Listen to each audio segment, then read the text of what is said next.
안녕하세요. 한자삼락의 심연진입니다. 한자삼락에 오신 여러분 환영합니다. 오늘은 토요일, 제가 준비한 거는 고사성어예요. 고사성어 중과 부적입니다. 그러니까 제가 이게 글씨를 이게 빨리 쓰다 보면은 어떤 때는 분필이 이제 진하게 나오질 않고, 그래서 한번 미리 좀 진하게 써봤어요.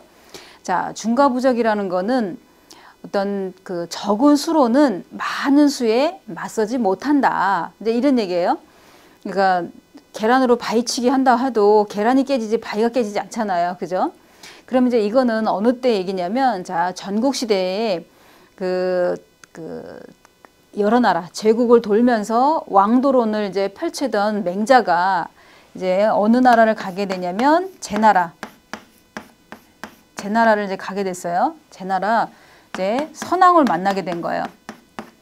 선왕한테 뭐라고 얘기했냐면, 그 맹자가 선왕한테 전하는 어떻게 이렇게 스스로 안일한 생활과 또 안이한 정치를 이렇게 펼치냐, 이렇게 이러면서 안이한 정치를 펼치면서 어떻게 나라가 강하고 또 이 천하를 갖다 다스리려 하냐고 이렇게 이제 물은 거예요. 맹자가 이제 이 선왕한테. 그랬더니 선왕이, 아니 내가 그렇게 내 행동이 그렇게 다 안이해 보였냐 이렇게 물으니까 맹자가 네 맞습니다. 전하께서는 만약에 그러면은 이제 비유를 들어서 설명한 거예요. 뭐라고 얘기를 들었냐면, 맹자가 선왕한테 이제 예를 들어서 이제 추나라, 이제 이게 추나라 추자예요. 추나라가 만약에 초나라를 싸운다면, 이건 이제 초나라 초, 이거는 추나라 추자고, 이거는 초나라 초자예요. 하나는 추고 하나는 초예요. 그러니까 여기서 이제 맹자가 이 선왕한테 이제 물어보기를, 이제 만약에 추나라하고 초나라랑 싸우게 되면은 어느 쪽이 이기겠냐고 맹자가 선왕한테 물어본 거예요. 질문을 한 거예요. 비유를 들기 위해서 그런 거겠죠. 그랬더니 당연히 큰 나라인 초나라가 이기지 추나라가 이기겠냐 이제 이랬어요. 그랬더니 그렇습니다, 맞습니다. 그러니까는 소국이 대국을 이길 수 없고, 그 다음에 또 약자는 강자한테 질 수밖에 없고, 이렇게 또 소수는 다수를 대적하지 못한다, 이제 이렇게 얘기를 하면서 맹자가 이제 선왕한테 그렇게 얘기를 하면서, 지금 천하에는 9나라가 이렇게 있는데 제나라는 그 중에 하나일 뿐이고, 요 제나라는 그 중에 하나일 뿐이고, 그 다음에 여기에서 보면은 한 나라, 제가 말하는 한 나라는 이걸 말하는 게 아니고, 이 한 나라를 말하는 게 아니라고, 한 나라가 이게 보면은 9나라 중에, 그러니까 8나라를 갖다가 다 이길 수는 없다. 그러면 한 나라가 나머지 8나라를 이기려면은 어찌 되겠냐, 이기려고 한다면 어떡하겠냐, 그 말이 안 된다 이거죠.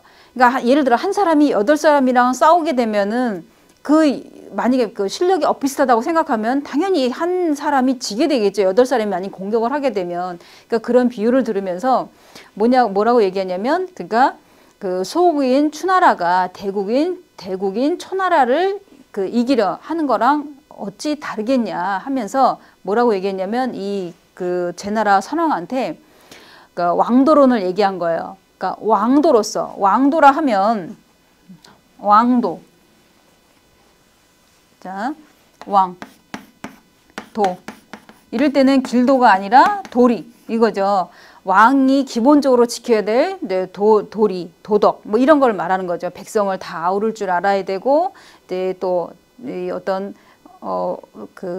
백성을 다스리는 데 있어서, 우리나라에서도 조선시대 이렇게 예를 들면 정조대왕이나 세종대왕 같은 경우에는 온 백성을 다 아우렀잖아요. 그러니까 정조대왕 같은 경우에도 사람 한 개개인이 버릴 게 하나도 없다. 다 각가지 한 가지 이상의 재주는 다 갖고 있기 때문에 한 사람이 다 소중하다, 이렇게 얘기했고, 세종대왕 같은 경우에도 아무리 천민이라 할지라도 아기를 낳았을 때 출산 휴가를 갖다가 100일을 줄 정도로 신분이 낮은 사람한테도 정말 평등하게 대해주고 막 이랬잖아요.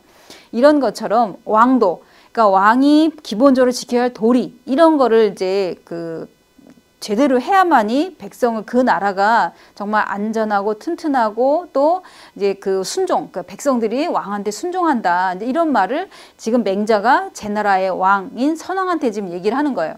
그러니까는 여기서 말한 것처럼 왕도로서 백성을 다스린다면 그들 모두, 그러니까 백성 모두가 전하의 어떤 덕에 기꺼이 순종하면서 따를 것이고, 그다음에 어떤 이게 천하도 전하의 뜻에 따라 움직일 수 있을 것입니다. 그러니까 안이한 생각으로 어떤 정복을 해서 나라를 어떻게 더 영토를 넓히려고 하지 말고, 내가 지금 한 나라의 어떤 백성을 거느리고 있다면 그 백성들을 살기 편하게, 또 이 백성들에게 어떤 가혹한 뭐 세금을 걷는다든가 뭐 이런 식으로 하지 말고, 그러니까 왕도로서 잘 펼쳐야만이 이 나라가, 이 제 나라가 잘 이제 그 굴러간다 이거지. 한마디로 이제 이 그 맹자의 말이, 그러니까 왕도론을 이제 펼치는 거를 이제 그 얘기한 거예요. 지금 중과부적이라는 건. 그러니까는 적은 숫자로는 큰 수를 이길 수가 없고, 그러니까 또 조그만 나라가 큰 나라를 이길 수 없듯이 그런 걸 무리하게 전쟁을 통해서 영토를 넓히려고 미련하게 하지 말고, 그러니까 백성들 편에 서서 백성들이 어떻게 하면은 잘 살 수 있을까? 내가 그 한 나라의 그 하나의 나라의 리더로서 어떻게 하면은 좀 더 백성이 잘 살 수 있을까? 이런 거에 신경을 써야 되지.